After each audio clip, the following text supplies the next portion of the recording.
National Health Insurance Bill is once again in the headlines, and let's take a look at some of its advantages and disadvantages with University of the Free State Senior Lecturer in the Public Law Department, Dr. Larisse Prinsen, joining me today this morning. And thank you so much for your time, Dr. Prinsen, and good morning to you.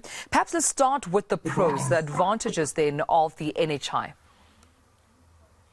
Well, there are various advantages of, well, if properly implemented, of having a system of national health insurance or then universal access to healthcare. Some of the most important ones, because there is quite a list, so I won't go into too much detail, but some of the most important ones is the progressive realization of socio-economic rights, which not only the state has an obligation to achieve, but we also have national or international and regional obligations to try and realize this right. It would also lead to a more fair and equitable distribution of access to healthcare services.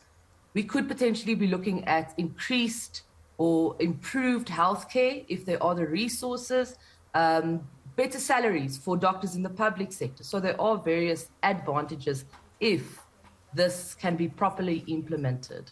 And the disadvantages, Doc? Much more, although there are numerous advantages, there are more disadvantages.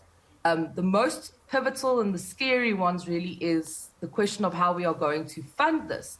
This will be burden on the taxpayers, so we have serious questions regarding the funding of the bill. We are also looking then at, although there can be an improvement in healthcare, there can also be then a worsening of the situation as well. We are looking at, in South Africa, the very real threat of corruption, mismanagement, and misappropriation of the funds, various questions regarding accreditation of institutions.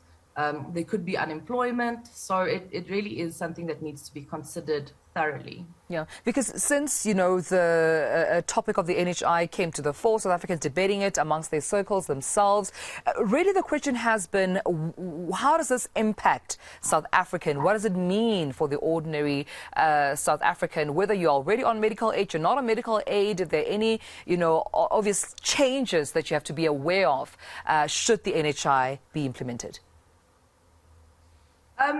How will this impact us? Well, it depends. It could, see, at the moment, everything is very theoretical. So it could increase and improve medical services and access. But it could also then mean longer waiting times, more, higher taxes that you'll have to pay. So it's going to be a whole restructuring of the medical service, well, the medical sector. We are looking at, restructuring of training and management of health facilities.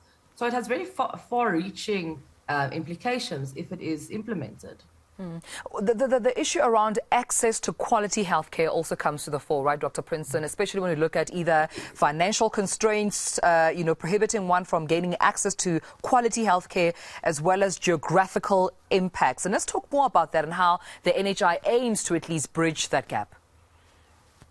Okay, so when it comes to the Constitution of South Africa provides that everyone has the right to access to healthcare. National Health Insurance goes one step further and says that there should be quality healthcare. A classic case in South African law is the Subramuni case, which dealt with this issue of socioeconomic rights, specifically access to healthcare and then resources. And in this case, it said, yes, that South Africans do have access, the right to access to healthcare, but that this right is dependent on resources. So the idea of the National Health Insurance System and bill is to form a single pool of funding for the healthcare sector so that public hospitals can be improved and given more resources to be able to then meet the demands placed on public hospitals. And then also because there is a single pool, it tries to then distribute access to healthcare services. So to try and improve or build new hospitals in areas where there are not. So the bill tries to then address the access to quality by providing the funding so that persons can go to private healthcare institutions and to improve the public sector, but also then to evenly distribute the burden of care between the public and the private sector as we know it currently. But also understand that under the same breath, there's still uncertainty in terms of what will and what will not be covered in the NHI. Yeah. Yes. So the bill is, in its current form, is very vague on very important matters. And in law, we have the rule of law, which means that everyone needs to adhere to the law. But the rule of law is connected to legality, meaning that we can only follow the law when we know what the law is. And the bill in its current format is very vague and ambiguous in important aspects. Its aims is to then provide for all healthcare services, and then it kind of defines these and just says, preventative care and primary care.